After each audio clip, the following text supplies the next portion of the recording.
Okay, we're going to talk about days 17 to 19. And you might think, why is it taking you so long to record again? It's not a weekend. On a weekday, usually you at least do it every other day. And the answer to that is that I've been quite nervous about coming back. I'm sure that I seem extremely well put together on this particular audio series. I'm not sure of that actually. But in fact, I am even less put together than I seem. I'm a kind of this huge, complicated knot of various anxieties. And for whatever reason, I've quite built up a fear about coming back and recording some more and about what people think about what I'm doing. But I don't think that's a good reason not to do something. And I think I want to overcome that. So I've come back because I do really, really enjoy doing this, even if sometimes I get quite frightened. So the last 3 days has been a mixed bag. On the Tuesday, the 17th, I met up with a friend in town and we kind of took a tour of the different cafes, and it was quite mixed how it went. The intention was for us to write together.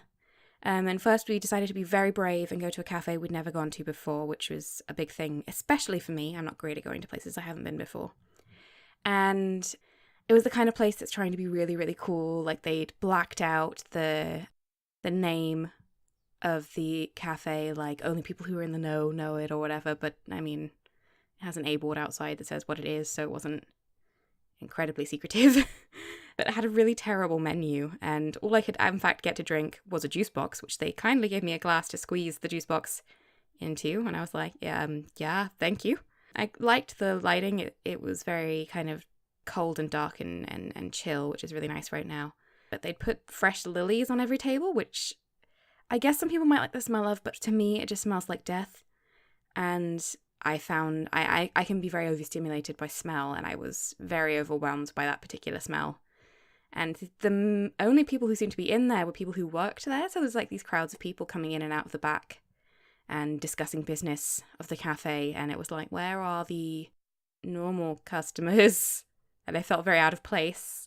And my friend, she ordered a coffee and they brought it to her in a regular glass, and it was too hot for her to pick up because it had no handle. And so she ended up having to drink lukewarm coffee, which I don't think she was very happy about.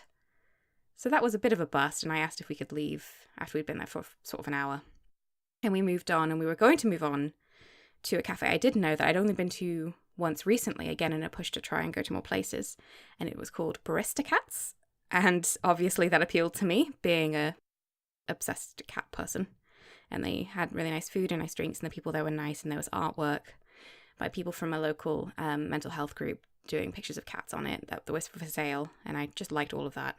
And they were closed when we eventually walked there, and I was like, oh, this is really embarrassing. I'm sorry I've brought you to this closed place. So that slowed down our writing a little bit, and then we eventually went to a place that we both is kind of our favourite cafe in town, and it has lots of kind of old-fashioned but comfortable sofas sitting around kind of what used to be a fireplace because it's this converted old building. And we both got I got milkshakes, you got smoothie, we got really nice drinks to write with, and we got quite a lot of writing done. When I say quite a lot, I mean, for me, 500. But all of the time that we were sitting down writing, I was focused on writing. So it felt like even if maybe that didn't come to a large word count, that was time that was entirely committed to writing. So I think I did quite well. On the Wednesday, I did not write. And I'm quite guilty about that. And I wonder if that's contributed to my fear of coming back to record. I really do actually want to do well, and I want to give you good news, and I feel like I've been a total drag this entire month. But no, I didn't write. I was helping my sister get her house ready for valuation, and generally just trying to be around for her and her housemate as they were both a bit stressed. And I think when I got home, I just had no energy at all for anything. I just wanted to sleep. And maybe I should have pushed to stay up. I think if I'd dragged myself to my computer, I could well have at least gotten out some words, but I didn't do that. Finally, on the Thursday, my friend that I went to the cafes with earlier came over for a long scheduled recording session between the two of us, the first of a new podcast I'm doing called Crazy Cat People, in which I talk to people, just anyone really, about their cats and their experience with cats, because I love cats and love hearing about them. And I think maybe other people would like hearing about them as well. So I kind of tried to track down people with good cat stories and talk to them. And I was really afraid of that as well, because I've never recorded with another person before. It's always just me in my room, and I can stop and start as much as I want, and I can feel like there's no one watching and no one listening, and that's actually very freeing for me. So I'm not usually that nervous when I'm actually sitting here talking to you, but when I was sitting across from someone else, I did feel much more kind of pushed into a box, much more backed into a corner or something. So we did the recording, and then afterwards we decided to write together some more, since she's also doing NaNoWriMo.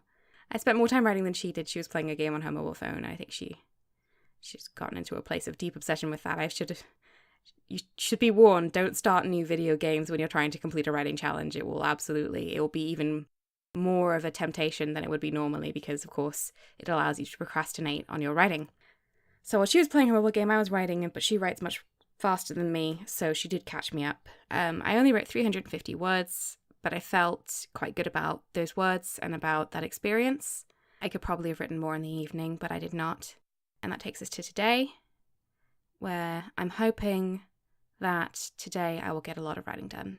I guess we'll see when I upload my recording later on. I mean, yesterday I changed my target challenge on the advice of Lady Elizabeth in the comments. It's not something I've ever done before, but I feel like it will help motivate me to lower my challenge, since during Camp NaNoWriMo, you can change your challenge, and you can, that's completely within the rules, it's on the system, you can change it at any time. And I although I've never done it before and I feel kind of strange about it, I think it will help, and I've actually cut it in half from 50,000 to 25,000, which also felt very drastic. Now, that means I'll have to write 1,000 words a day to be on target, and thus far, that has not happened. And I'm also already behind on a 25,000 word target.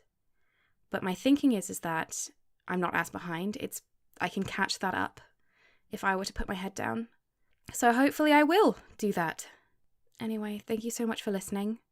Thank you to everyone who's commented, especially Lady Elizabeth. And if you'd like to talk to me and tell me about your own challenges, I'd love to hear from you in the comments.